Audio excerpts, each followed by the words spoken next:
Mr. Deputy Prime Minister, Mr. Foreign Minister. You have a number of titles. Thank you so much for being with us today. My pleasure.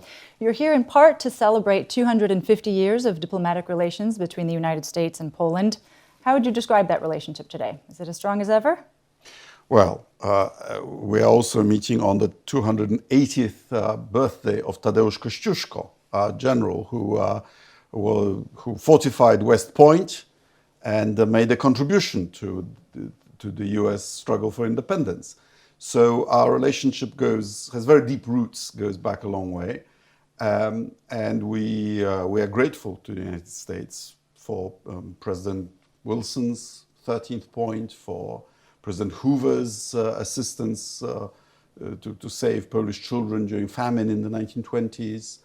And then Ronald Reagan and John Paul II were great partners. We then were with you in Iraq and Afghanistan. We joined NATO.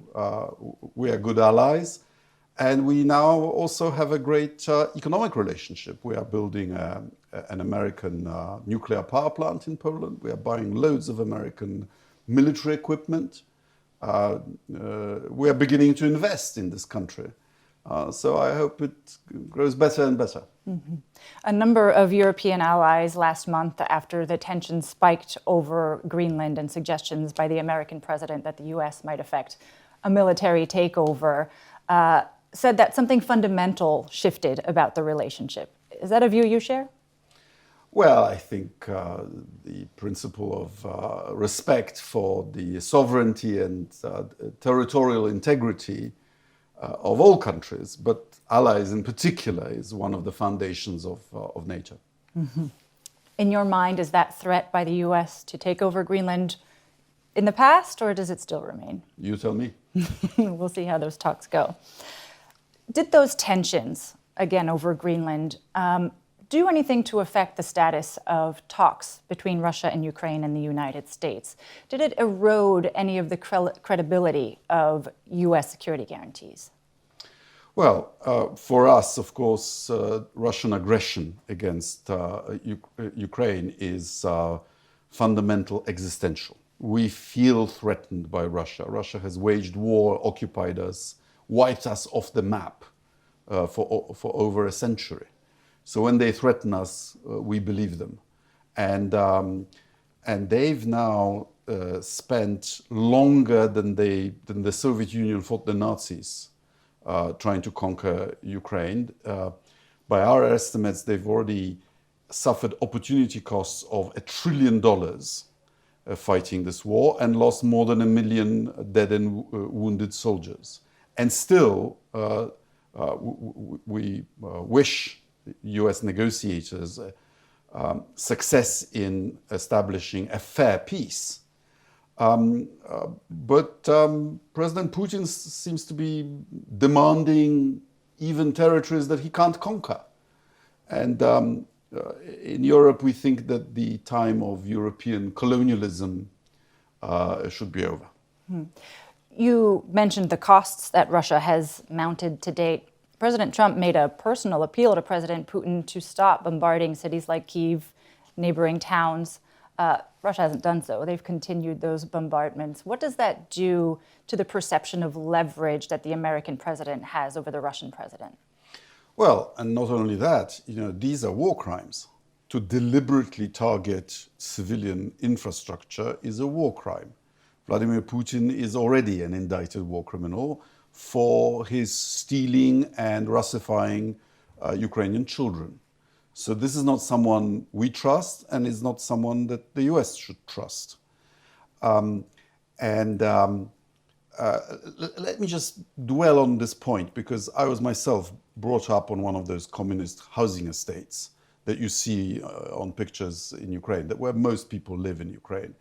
So you see, it's not like individual houses. They rely on area electricity and area heating. When you hit those plants, these tower blocks and housing estates have no electricity, no heating, and no water. You actually have to draw water down from the radiators, because otherwise they would burst. These houses become uninhabitable. This is what Russia is doing to a people that it claims is part of the Russian nation. And that, of course, is a classic colonial narrative. And we should see it for what it is. And we should, for this war to end, we should put pressure not on the victim of aggression, but on the aggressor, which is to say Vladimir Putin. And how do you perceive American willingness to up that pressure on Russia? Well, we as Europe have already contributed much more to the effort of sustaining Ukraine, and now we are financing the war entirely. The US financing ended in January last year.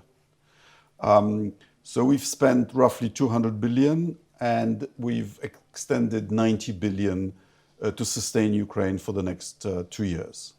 The US is providing some intelligence. We jointly do sanctions, important. And now the US is engaged in a diplomatic initiative, which we hope will be successful. But it'll achieve success only when Putin recalculates whether he can achieve his aims at an acceptable cost. And what's the most effective way to do that, to force that recalculation? Is to deprive him of the resources to carry out with this conquest. So we need to continually update our sanctions on the clunker fleet, on refineries, on banks, on those who breach sanctions, so that Putin is deprived of the resources to pay his contract soldiers and to oil his war machine. Mm-hmm. We are on the cusp of the New START treaty, this nuclear pact between the US and Russia expiring. Are we entering now an area of unconstrained nuclear competition? How much more dangerous is the world about to become? I think it would have been helpful to have measures that regularize contacts and make things more predictable. But remember that the architecture of security in Europe was dismantled also by Russia, mainly by Russia, in fact, by developing missiles with ranges bigger than allowed by the treaties, by invading Ukraine, but also by very aggressive exercises and so on, by placing nuclear weapons in Belarus, in the Kaliningrad Oblast, and so on. You make such treaties not between friends, but between adversaries. Poland is not a nuclear state, so we don't. We trust the United States on these issues. We would wish for the regime of monitoring and confidence-building measure in Europe to be denser, but it's very difficult to do, and one country gives itself the right to change borders by force, gives itself the right to invade her neighbors. Poland is not a nuclear state, but it wants at least some of a nuclear umbrella. It's made advances toward France, it said publicly, at least Prime Minister Tusk has. I think President Karol Nawrocki has as well, that it would be interested in hosting nuclear weapons on its territory. Where do those discussions stand? These issues are best discussed in private. But the very fact of threatening or implying the threat of nuclear weapons, which Russia has done towards Ukraine and even the West, is outrageous and unacceptable. There is also the view that the war in Ukraine proves that it's actually quite hard to use these weapons. The Russian army is not equipped to operate in an environment that is radioactive. It has implications in other theaters.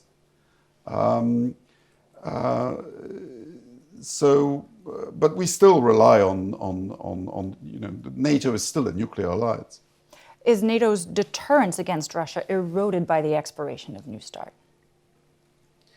I would have to think about that. And I think this discussion, as I've mentioned, is best done at the nuclear planning group, of which I sometimes attend. Okay, let me ask you, your Prime Minister, Donald Tusk, recently announced that Poland would be investigating whether Jeffrey Epstein had any connections or involvement with Russian intelligence services. What leads your government to suspect that he did? Well, there are reports in the British press to that effect.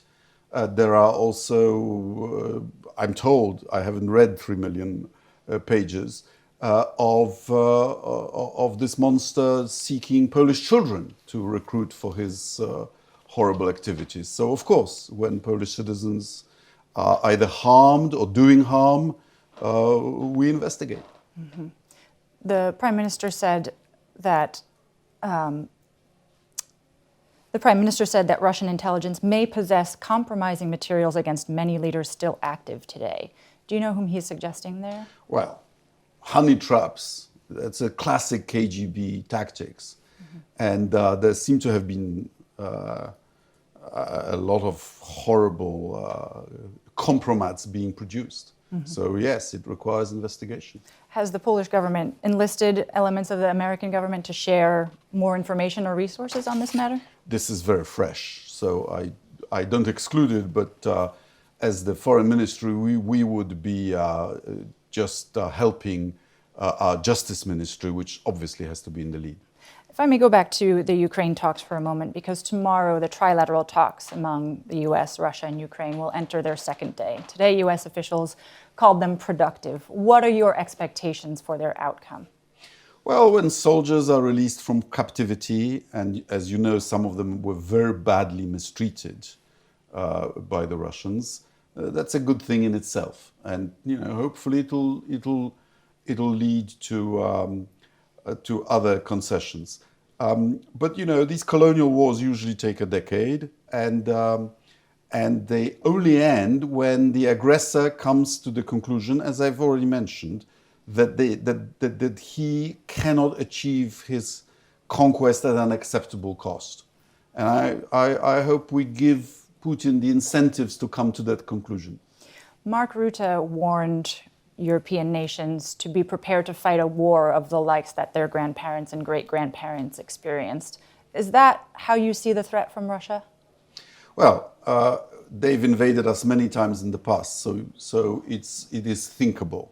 Russia has also lost plenty of wars in its history. Poland is spending the biggest proportion of its GDP on defense in NATO, including the United States. We are also a huge customer for US equipment. It's being manufactured in 16 US states.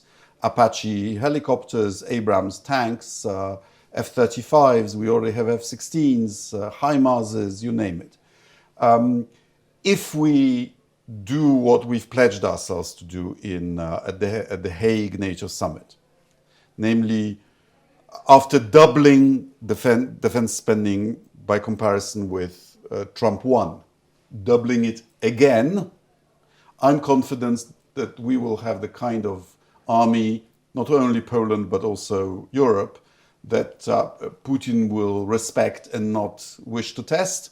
And simultaneously, we would also become a more valued partner in Washington. What's not to like? You recently called for something like a European Legion, not a federalized fighting force, but a European Legion. What do you say to those who say that might undermine NATO, or at least sow confusion such that it undermines transatlantic relations and defense? I say this, that NATO is for the serious task of deterring Putin.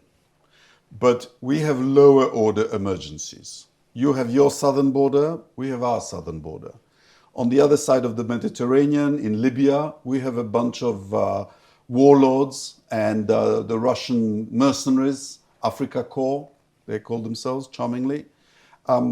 We should not be defenseless, and we should not always call on the United States to be able to deal with such threats.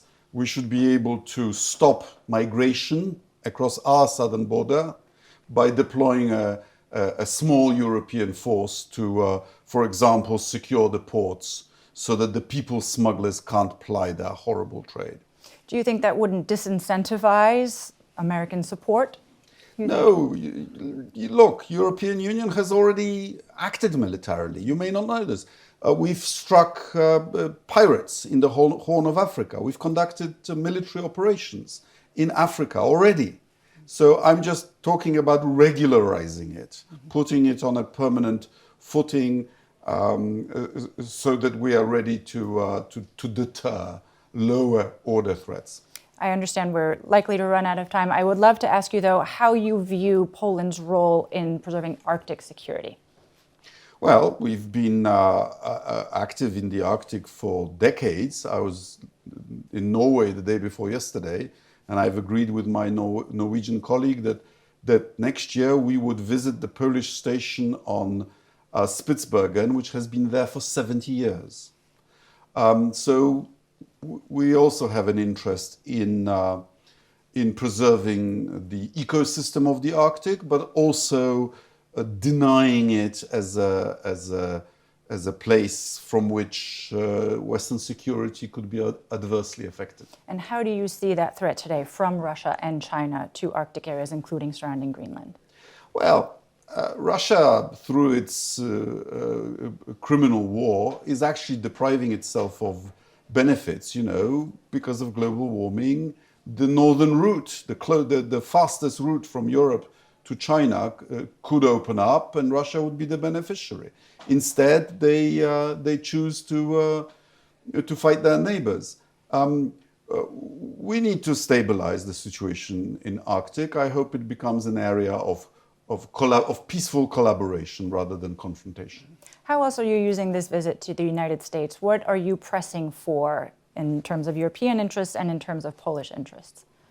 Well, the Critical Minerals Conference convened by Secretary Rubio, we also heard from Vice President Vance, is an example of American leadership. We've identified a problem, namely that the supply of critical materials might be